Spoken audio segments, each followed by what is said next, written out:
Hindi ko alam. Hindi mo rin alam. Alam mo, Sheila, gusto kong sabihin sa iyo to, no? Gusto ka namin kasi nagbabanggit ka, feeling namin, nagsasabi ka ng katotohanan.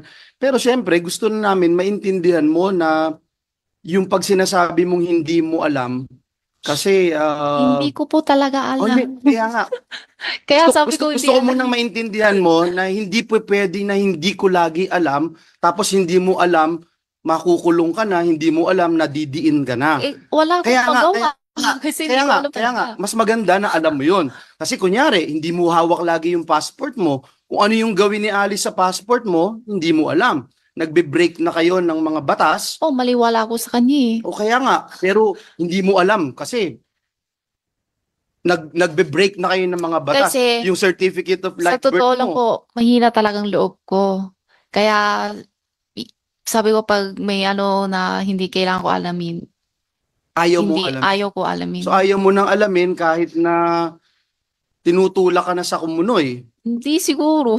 Hindi, ito na to, yo.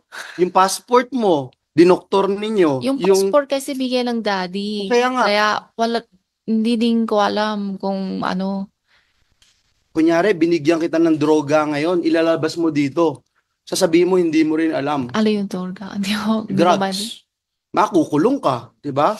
Hindi po pwede lagi na hindi mo alam. Pero Kasi, talaga hindi ko po kaya nga, alam. pero gusto rin maintindihan mo, pag sinabi mong hindi mo alam, merong karampatang parusa yung gumagawa ng criminal activities, yung kriminalidad.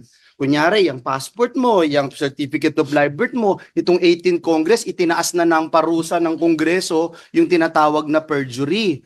Kaya, importante na alam mo na pag sinabi mong hindi mo alam, pwede ka pa rin na maparusahan. Gusto ko lang maintindihan mo yun, no? Na pag sinabi mong hindi Naiintindihan mo ko alam, po. kaya nga, dapat maintindihan mo yun. So, itong mga nangyayari na ito, importante na alam mo na pag sinabi mong hindi mo alam, mapaparusahan ka pa rin. Okay? Naintindihan mo yun, no? Sheila? Hindi.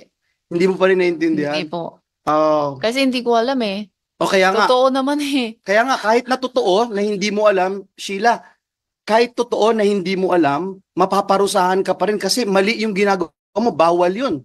Kasi ginagawa mong kalokohan itong gobyerno ng bansang Pilipinas. Kahit na sabihin mong hindi mo alam, mapaparusahan ka pa rin. Yun yung gusto kong maintindihan mo. Kaya gusto kitang tanungin, one last time, sino yung, hindi ko naiisip na ikaw o si Alice, ikaw ang gagawa nitong mga lahat na itong kalokohan sa Pogo, yung mga torture chamber, yung mga money laundering, hindi mo nga alam eh. Pero may nakikita ka na tao, kilalang tao, na alam mo na nagmamando, sila yung nagsasabi. Sila yung nagpapagalaw sa inyo ni Sheila, ni Alice at ng mga kasama mo. May kakilala ka ba? Meron kang nakikita Sa, na tao na pwede mong malaman na sila yung talagang nag nagmamando nitong operasyon na ginagawa ninyo. hindi po. Simple lang ang buhay ko. Ang buhay ko lang, embroidery lang po.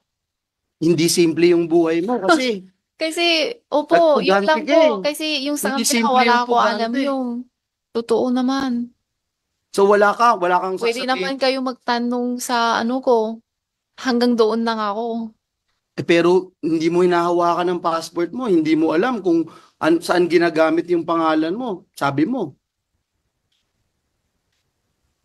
I have no further question na Madam Chair. Salamat, Sen Joel.